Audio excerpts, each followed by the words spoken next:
silahkan soal yang kedua. Masih ada waktu. Udah adzan. Soal yang kedua. Assalamualaikum warahmatullahi wabarakatuh. Afwan Ustaz, saya mau bertanya perihal sholat 2 rakaat sebelum maghrib. Kami seorang kurir dari perusahaan kargo di Jawa. Saat kami tinggal di Sumatera, beberapa kali setelah kami masuk ke masjid setelah adzan maghrib, saat kami hendak sholat, maka muadzin adzan maghrib langsung iqamatus shalah. Apakah tidak ada sholat sunnah sebelum maghrib atau sholat sunnah hanya di Pulau Jawa atau gimana Ustaz? Tolong pencerahannya. Bismillah. Salat ratibah sebelum maghrib, maka dia adalah dari sunnah yang muakkadah. Maka pendalilannya banyak dari hadis-hadis. Namun sayang banyak dari kaum muslimin meninggalkan salat sebelum maghrib ini. Dan apa yang dipertanyakan oleh sang kurir, di mana dia kurir kargo dari Jawa, dan dia juga melaksanakan salat sebelum maghrib di Jawa. Namun di saat dia di Sumatera tidak didapati sunnah ini. Bahkan banyak dimatikan di masjid-masjid Sumatera. Gimana di Sulawesi, Tolha? Banyak dimatikan sunnah ini sebelum maghrib? Atau kamu hanya di pondok saja? Adapun kita juga terus terang, waktu pertama kali kita belum mempunyai pondok pesantren, kita sering diundang salat, kita diundang ceramah ataupun kajian di masjid-masjid di Sumatera ini. Ya, yang kita dapati sama. Setelah kita mendapatkan adzan maghrib dan ingin salat sunnah, maka langsung iqamatis shalah, sehingga tidak ada salat sebelum maghrib. Maka ketahuilah bahwa salat sebelum maghrib dia sunnah, baik di Arab, baik di negeri Eropa, baik di negeri Indonesia, di Jawa, dan juga baik di Sumatera, semuanya sunnah. Namun banyak sunnah ini termatikan. Maka kita akan membahas permasalahan ini. Yang pertama dari pendalilan sunnahnya, telah datang hadis dari Abdullah Al-Muzani. Berkata Rasulullah sallallahu alaihi wa ala alihi wasallam, "Shallu qabla al-maghrib, shallu qabla al-maghrib, shallu qabla al-maghrib liman syaa." Nabi mengatakan 3 kali, salatlah kalian sebelum maghrib, salatlah kalian sebelum maghrib, salatlah kalian sebelum maghrib 3 kali. Kemudian yang terakhir mengatakan liman syaa, bagi yang ingin. Maka di sini menunjukkan hukumnya sunnah, karena lafaz sallu fi'lun amr asalnya bermakna wujub. Salatlah maghrib sebelum maghrib 2 rakaat. Dengan lafaz sallu fi'lun amr yufidul wujub. Namun perkara ini kemudian diberikan pilihan oleh Nabi liman syaa, bagi yang mampu atau bagi yang ingin. Maka di sini menjadi pendalilan salat 2 rakaat sebelum maghrib adalah sunnah, dengan pendalilan liman syaa. Dan begitupun di hadis yang muttafaq yang diriwayatkan oleh Imam Al-Bukhari, bahwa disebutkan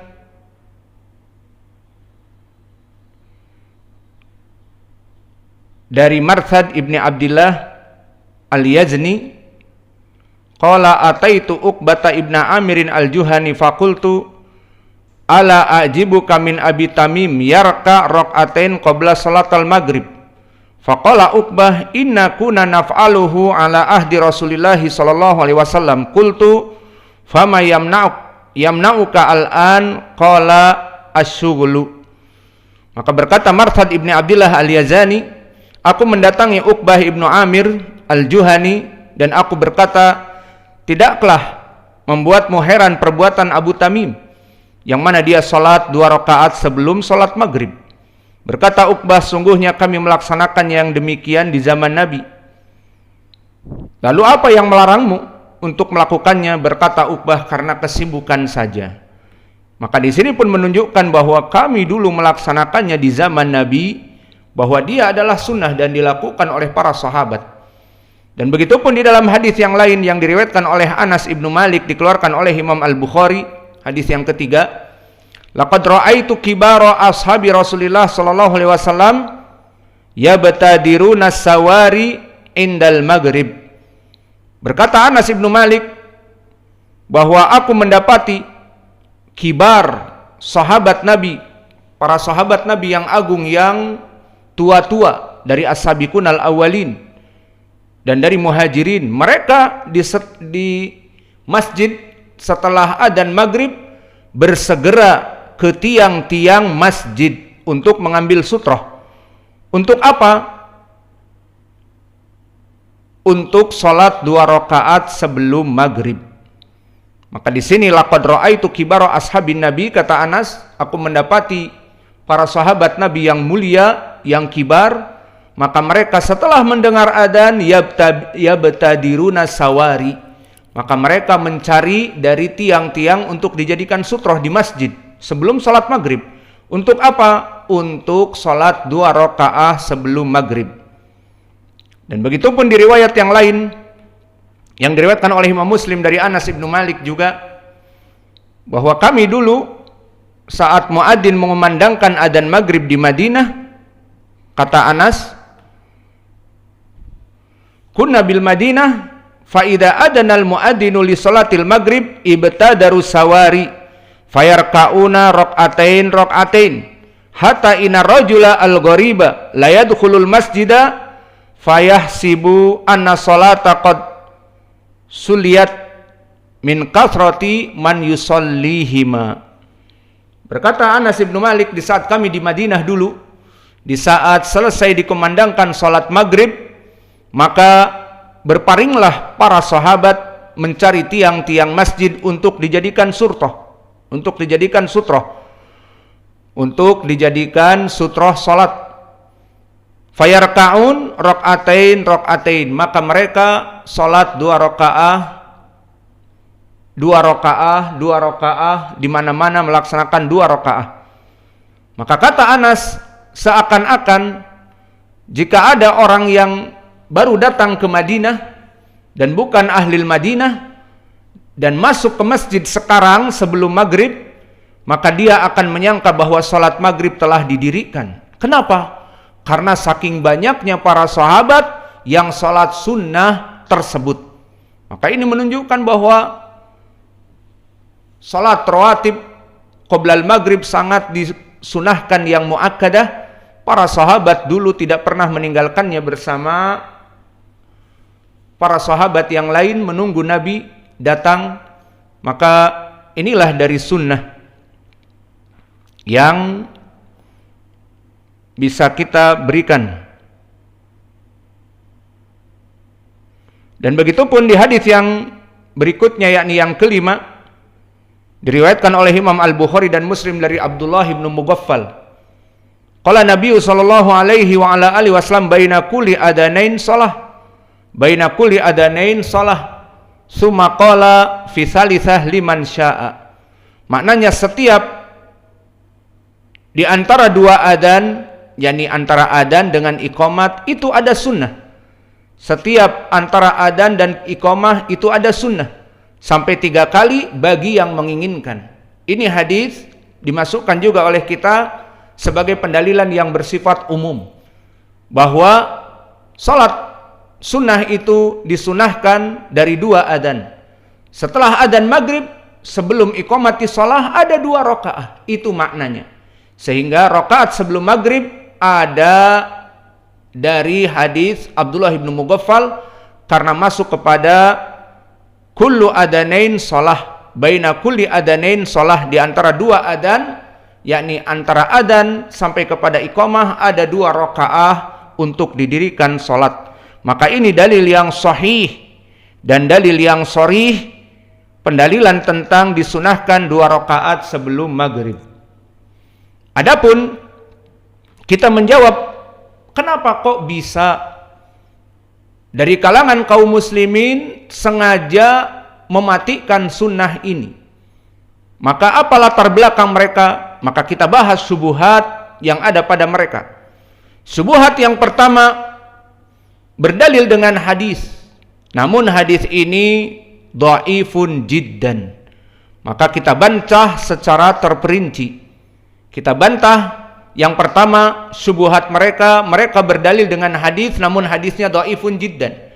Diriwayatkan oleh Imam Al-Bazzar dan Ibnu Adi di kitabnya Ad-Du'afa dari sahabat Buraidah. Dikatakan oleh Nabi, baina kulli adanain shalah illal maghrib. Lihat di sini lafadznya, baina kulli adanain shalah illal maghrib. Bahwa di antara dua adzan waktu salat illal maghrib, ada tambahan kecuali maghrib. Setiap antara adzan dan iqamat itu salat kecuali salat maghrib. Maka mahalu hadis ini tadi diriwayatkan oleh Imam Ibnu Adi di Du'afanya dan Al-Bazzar. Maka sanadnya bertumpu kepada Hayyan ibni Abdillah dari Abdillah ibni Buraidah dari bapaknya Buraidah. Maka sanadnya bertumpu kepada Hayyan ibni Ubaidillah, yang mana di sini dia seorang rawi yang shaduk. Hayyan ini rawi yang pas-pasan. Maka di hadis ini kesalahannya adalah dari segi sanad, dijadikan hadis ini dari Buraidah, di mana Hayyan ibni Ubaidillah meriwayatkan dari Abdullah ibni Buraidah dari bapaknya Buraidah. Maka yang benar seperti hadis yang tadi kita lewati dari Abdullah ibn Mughaffal, bahwa hadis ini dari sanadnya harusnya meriwayatkan dari Abdullah ibni Mughaffal al-Muzani. Ini kesalahan dari segi sanad. Dijadikan seakan-akan hadis baru dari Buraidah, padahal asalnya dari Abdullah ibn Mughaffal. Maka kalau dia berasal dari hadis Abdullah ibn Mughaffal, berarti tidak ada tambahan ilal maghrib. Seperti hadis yang muttafaqun alaih dari Abdullah ibn Mughaffal, baina kulli adanain salah, bahkan 3 kali. Baina kulli adanain salah, di antara dua adzan itu ada salat. Tidak disebutkan ilal maghrib, tetapi disebutkan di ujungnya apa? Liman sya'a, bagi yang mampu. Maka di sini tidak ada pengecualian maghrib. Maka kesalahan yang kedua dari matan, di sini disebutkan tambahan ilal maghrib, padahal yang benar tanpa tambahan ilal maghrib. Maka oleh sebab itu dikeluarkan di Sahih Al-Bukhari dari Kahmas an Abdillah ibni Buraidah dari Abdullah al-Muzani dari Nabi.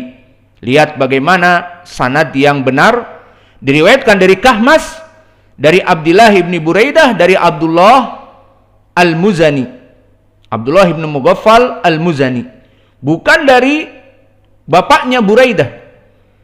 Dari riwayat Al-Bukhari di sini Kahmas. Maka di sini Kahmas ibn al-Hasan, dia yang menyelisihi dari Hayyan ibni Abdillah, di mana diriwayatkan oleh Ibnu Adi tadi di Du'afa dan Al-Bazzar. Hayyan ibni Abdillah meriwayatkan dari Abdullah ibni Buraidah dari bapaknya, disebutkan baina kulli adanain shalah illal maghrib. Maka dari segi matan dan dari segi sanad salah, karena Hayyan ibni Abdillah yang shaduk ini menyelisihi Kahmas dan yang lainnya yang muttafaqun alaih. Diriwayatkan oleh Imam Al-Bukhari tadi dari Kahmas dari Abdullah ibni Buraidah dari sahabat bukan Buraidah tapi Abdullah ibni Mughaffal al-Muzani, yang lafadznya baina adanain salah, baina likulli adanain salah liman sya'a. Tidak ada lafadz juga ilal maghrib, kecuali salat maghrib. Maka di sini jelas para ulama mendhaifkan riwayat ini dengan lafadz yang syadz. Maka hadis yang syadz, hadis yang dhaif jiddan. Maka hadis syadz dari Abdullah ibnu Buraidah dari bapaknya ini syadz. Syadznya dari segi apa? Pertama, penyebutan sahabat Buraidah, yang benar adalah Abdullah ibnu Mughaffal seperti di Sahihain. Yang kedua, tambahan ilal maghrib, salatlah 2 rakaat antara adzan dan iqamah ilal maghrib, tambahan ilal maghrib. Tidak ada riwayat tambahan kecuali kesendirian Hayyan ibni Ubaidillah yang mana dia syadz. Maka ini bantahan kita kepada mereka yang mana mereka mungkin termakan dengan hadis dhaif ini. Maka mereka dengan yakin tidak ada salat 2 rakaat sebelum salat maghrib. Maka ini jawabannya. Jawaban yang kedua menjawab syubhat mereka dari segi akal. Maka pendalilan mereka dari segi akal, salat maghrib lebih pendek. Jika didirikan 2 rakaat sunnah, maka akan habis waktu. Faham? Maka ini adalah jawaban klasik. Jawaban yang lebih umum dan banyak dibicarakan di saat kita memprotes mereka. Adapun pengetahuan kepada telah datang hadis dari Buraidah misalnya, hadis yang syad tadi, likulli adanain shalah ilal maghrib, ini jarang yang faham beristidlal dengan hadis ini meskipun syad ya, dhaif jiddan. Jarang orang dari mereka yang meninggalkan salat maghrib itu beristidlal dengan ini. Kebanyakan beristidlal dengan akal dan hawa nafsu, bahwa salat maghrib pendek, antara jarak maghrib dengan isya pendek. Nah, kalau dibuka salat 2 rakaat akan habis waktu. Maka kita salat 2 rakaat, salat tarawih, membaca Al-Baqarah. Iya, tidak kan? Maka pendalilan mereka kita jawab meskipun dengan akal bahwa waktu salat maghrib pendek, maka jika didirikan 2 rakaat sunnah akan habis waktu. Maka alhamdulillah antara adzan maghrib dengan isya kebanyakan 1 jam kurang, 45 menit, 50 menit. Maka kalau kita salat 2 rakaat sunnah dari 50 menit akan diambil berapa salat sunnah? Apalagi sunnah yang bukan berjamaah lagi. Dan itu yang dilakukan oleh para sahabat dulu. Tidak ada mereka para sahabat meninggalkan dengan alasan waktu salat maghrib pendek. Maka kita jawab, waktu antara maghrib sampai masuk kepada isya dengan hilangnya syafaq al-ahmar. Dan ini waktu yang syar'i dari masuknya salat isya.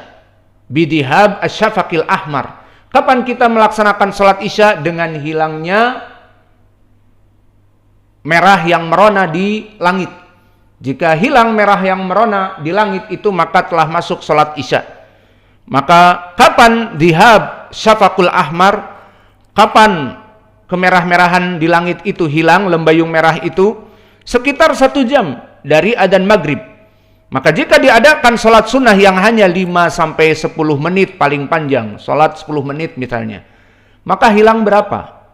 Masih ada 40 menit untuk salat maghrib, atau masih ada 50 menit kalau 1 jam kepada isya. Maka jangan terlalu beralasan dengan perkara yang muluk-muluk.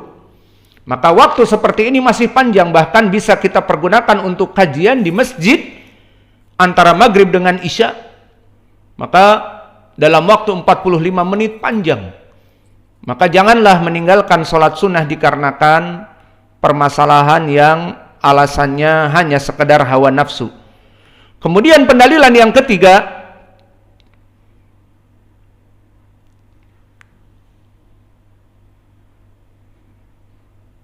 ataupun telah dijawab juga oleh Imam An-Nawawi pembahasan ini, yang alasannya klasik waktunya pendek. Maka Imam An-Nawawi di Syarah Muslim telah menjelaskan, hada khayalu manazil li sunnah fala yaltafit ilaihi wa ma'a hada fahuwa zamanun yasir la tata'akhir bihi shalah min awali waqtiha.